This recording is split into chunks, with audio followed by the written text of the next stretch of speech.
1000 টাকা প্রত্যেক গ্যাসের দাম বাড়িয়ে দিয়েছে।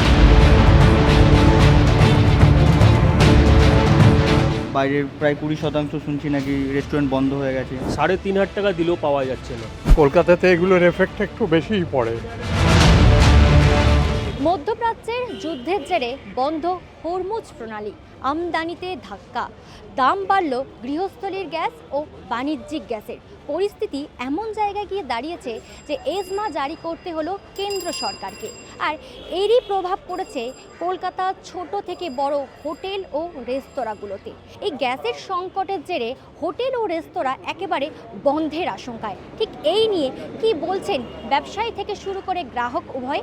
এই যে সংকট, চালাতে পারবেন, দোকান চালাতে পারবেন? দেখতে হবে 2-4 দিন, তারপরে সেরকম ব্যবস্থা করতে হবে। গ্যাস আমাদের নিউ মার্কেট থেকে আসে। কথা বলেছেন, ওরা কি বলছে? কথা বলে না, এখনো মালিক আসে না। এখন কি হয়, আর সন্ধ্যেবেলায় রেজাল্ট পাওয়া যাবে। এতে সাধারণ মানুষের চরম ভোগান্তিতে পড়বে।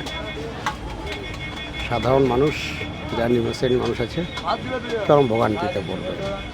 এতে মানে মানুষ যতটা ঋণে আছে আরও ঋণে ডুবে যাবে। আরও প্রত্যেক মাইক্রো ফাইন্যান্সগুলো আরও প্রত্যেক ফ্যামিলিতে ঢুকে যাবে।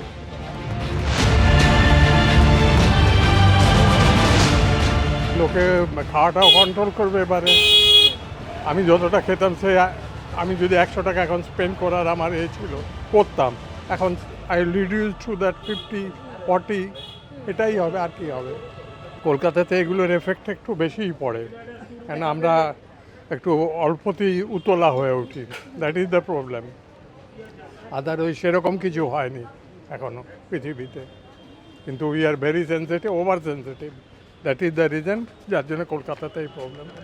এখনও পর্যন্ত তো প্রভাব পড়েনি কিছু, কারণ এখনও পর্যন্ত আমাদের কাছে যেটুকু মানে গ্যাসের স্টক ছিল চলছে। পরবর্তীতে কি হবে জানি না।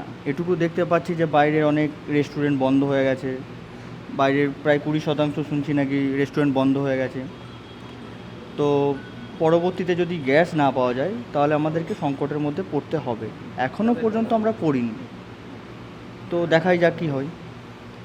রান্নার গ্যাসে এই যে আপনি তো বলছেন স্টক রয়েছে, এখন তো বুকিং নিচ্ছে না, এটা আপনি নিজেও বলছেন।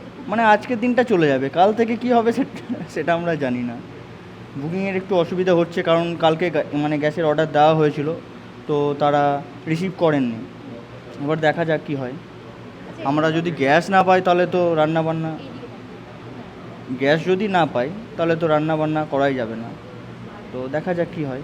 দামের কি কোনো হেরফের হয়েছে, মানে দাম বাড়িয়েছে? দামের না, এখনও পর্যন্ত সেই নিয়ে কোনো কথা হয়নি।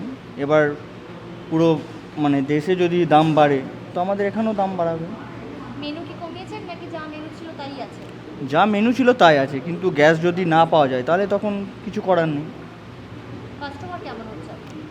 কাস্টমার ঠিকই আছে, এখন ঈদের সময়, রমজান মাস, ঠিকই আছে। পরবর্তীতে গরম পড়লে একটু কাস্টমার হেরফের হয়। কমার্শিয়াল সিলিন্ডারটা কালকে ওটা আমরা 3,000 টাকায় কিনেছি। আজকে সকালে ফোন করেছি, 3,500 টাকা দিলেও পাওয়া যাচ্ছে না। সাধারণ মানুষ কিভাবে গড়াবে বলুন? কতটা ভোগান্তির মধ্যে রয়েছে? একদম। তো কোভিড থেকেও দুরবস্থা চলে আসবে। এই হোটেল কি তাহলে বন্ধের জো একেবারে? দেখুন, তাই তো মনে হচ্ছে ওই পথেই যাচ্ছে জিনিসটা। তারপরে বাড়ির রান্নার গ্যাস, এটাও একটা সমস্যা কিন্তু দাঁড়িয়ে পড়েছে। কিভাবে ম্যানেজ করবেন? কি করব, কিছু করার নেই। কালকে রাত্রি 1:10 বুকিং করেছি, বলছে your order has been booked. আজকে সকালবেলা ঘুম থেকে উঠে যখন মোবাইলটা দেখি কোনো মেসেজ আসেনি। শুধু আমি নয়, আমার এখানে কয়েকটা কাস্টমার যারা সকালবেলা ব্রেকফাস্ট করছিল তারাও একই কথা বলছে যে তারা বুক করেছে কিন্তু কোনো মেসেজ আসেনি। মেসেজ এলে যে হ্যাঁ আপনার সিলিন্ডারটা বুক হয়ে গেছে আপনার নামে, একটা স্যাটিসফ্যাকশন পাওয়া যেত, হ্যাঁ আমি আশা করতাম যে আমি পাবো, কিন্তু ওটাও হচ্ছে না। কয়লার যে উনুন, এই উনুন কি কোনো রকম ভাবে মানে বিকল্পভাবে আপনারা ব্যবহার করতে পারবেন? না, পারমিশন দিচ্ছে না তো, প্রশাসন তো পারমিশন দিচ্ছে না। বলছে ভিক্টোরিয়া মেমোরিয়াল থেকে কত মিটারের মধ্যে কেএমসি বলে দিয়েছে আপনি কয়লার উনুন জ্বালাতে পারবেন না।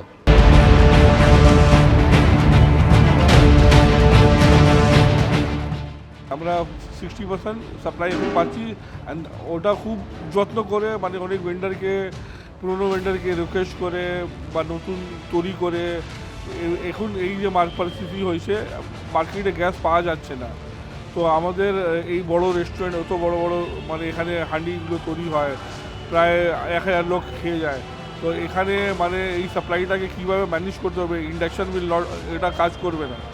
আর তার ছাড়া কী উপায় হবে, কোলটা ইউজ করা বারণ আছে আমাদের। তো গ্যাসটা মানে আমরা প্রচণ্ড কষ্ট হচ্ছে, আমাদেরকে হাফ অফ দ্য মেনু আমাদেরকে বন্ধ করতে হয়েছে। শুধু হাফ অফ দ্য মেনুতে আমরা দোকানটা এখন রান চলছে। যেভাবে আমরা মানে এদিকে ওদিকে করে প্রচুর মানে কষ্ট হচ্ছে এটা নিয়ে। এই জন্য কাস্টমারের কেমন প্রতিক্রিয়া পাচ্ছে? অ্যাবসলিউটলি কাস্টমাররা সাফার করছে। কাস্টমাররা যেখানে অপশন ছিল 20টা, ওখানে নেমে 10টা আছে।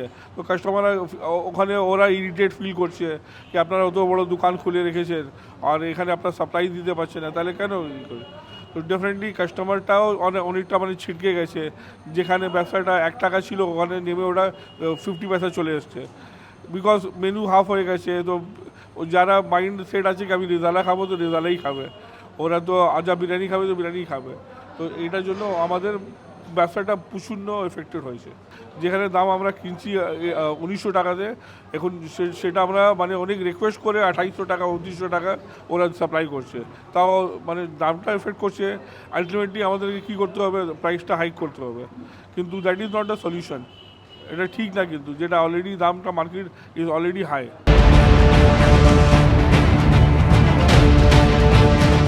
গ্যাসের সংকটের জেরে চরম ভোগান্তিতে ভুগছে ব্যবসায়ী থেকে শুরু করে সাধারণ মানুষ। এখন এটাই দেখার এই সংকট থেকে কবে নিস্তার পায় সাধারণ মানুষ। ক্যামেরায় সুমন দাস ও ত্রিদীপ ব্যানার্জির সঙ্গে প্রিয়াঙ্কা পাত্রর রিপোর্ট, সংবাদ প্রতিদিন।